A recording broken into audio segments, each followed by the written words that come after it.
эгер ким бизнес ачыш керек эле, бизнес ачканга идея таппай жатырым, же кофейня ачкым келип отур, бирок сомнение болуп отурум дегендер үчүн менин азыр айтып бергеним силер үчүн. Видеонун аягында мен өзүм атайын барып, мен силерге доказывать этип берем мен айткан сөздөрдү. Россияда 2020 жылы потребление кофе превысило потребление чая. Элдер көбүрөөк кофе ичип баштады чайдан караганда 2020 жылы. Казакстанда 5 жыл мурун, например, статистика боюнча 15% населения кофе иччи. Азыр 5 жылдан кийин 2022-де 15% эмес, уже 30% население уже кофе ичип калды. Почти 2 эсеге почти мейли. Казакстанда потребление көбөйдү. Неге мен Россия мен Казакстан айтып жатам?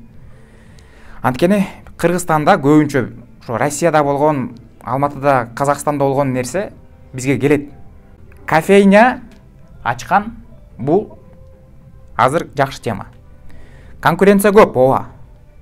Но да, конкуренция көп болсо бул наоборот жакшы. Конкуренция көп болгон жерде, значит, спрос жакшы бар деген да. Короче, оштон ондай жаңы кофейня ачылыптыр. Экинчи этажда мына могул жерде. А бул жерде центральный базар. Интересно, биринчи вопрос болсо, ошто кофейняга көнүп баратырбы деген. Биринчиден. Экинчиден болсо, базардын жанында болсо, негизи базарда трафик днем эле го. Бул жакта кечинде да трафик болобу, болбойбу? Базардын жанына эгер ачсаң да. Шума интересный ичин барып көрүп келечи, интерьерди да көрө кетебиз. Вообще мындай хостел го. Кофейнялар ошто рыногу свободныйбы? Интересно. Кофейня ачса болобу, болбойбу дегендей. Бияктар бүтө элек экен. Бияктар бүтсө дополнительный трафик болот да, точноч. Кофейня бирок кичинекей окшойт. Здравствуйте. Мындай экен. В принципе, кичинекей эле экен да. Уже полный посадка. Нормально. Видите, мест нет. Сижу в таком барном столе. Жанында вешалка. Резерв. Интересное решение экен. Кагаз эле экен да. А3.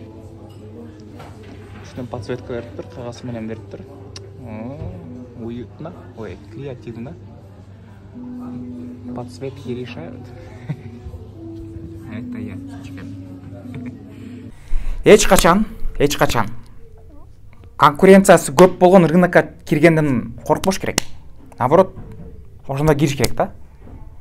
Сен башкалардан караганда бир аз жакшыраак кыласаң, продуктуңду, услугаңды бир аз эле жакшыраак кыласаң, значит, сен анын местасын чүрө аласың да, мындай айтканда. Сен, значит, конкурентоспособный болуп каласың. Үчүн мен оюмча, азыр Кыргызстанда потребление кофе көбөйүп баратат. Ошондой эле Ошто дагы аябай көбөйүп баратат. Бирок Ошто, например, спрос аябай жакшы, предложение аз да.